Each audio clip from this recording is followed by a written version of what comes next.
গল্পের নাম বনের নতুন নিয়ম। গভীর জঙ্গলে একদিন ডাকা হলো এক বিশেষ সভা। বনের রাজা সিংহ, বাঘ, হাতি, বানর, কচ্ছপ, হরিণ সবাই এসে হাজির। সিংহ গম্ভীর গলায় বলে উঠল, বন্ধুরা, আমরা সবাই জঙ্গলে সুখে শান্তিতে বাস করি, কিন্তু কিছুদিন ধরে জঙ্গল নোংরা হয়ে যাচ্ছে। খাবারের প্যাকেট, প্লাস্টিকের বোতল, এসব কি আমাদের জঙ্গলের শোভা বাড়ায়? বানর লজ্জা পেয়ে বলল, আমি তো মাঝে মাঝে কলার খোসা যেখানে সেখানে ফেলি, আমি আর ফেলবো না। হাতি মাথা নেড়ে বলল, আমি সব সময় জল খেয়ে প্লাস্টিকের বোতল বাইরে ফেলি, আজ থেকে ওটা গিয়ে গর্তে পুঁতে রাখবো।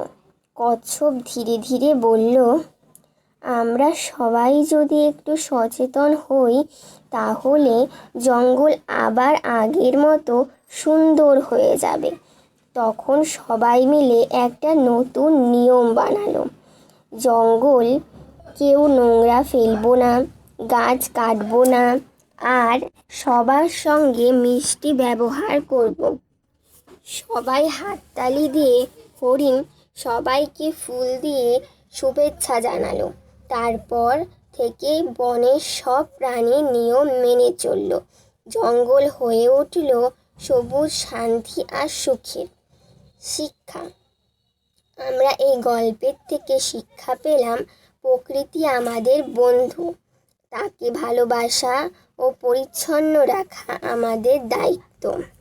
বন্ধুরা, তোমাদের যদি এই গল্প ভালো লেগে থাকে, অবশ্যই একটা লাইক এবং কমেন্ট করবে। আর এরকম নতুন নতুন গল্প শোনার জন্য আমাদের চ্যানেলটি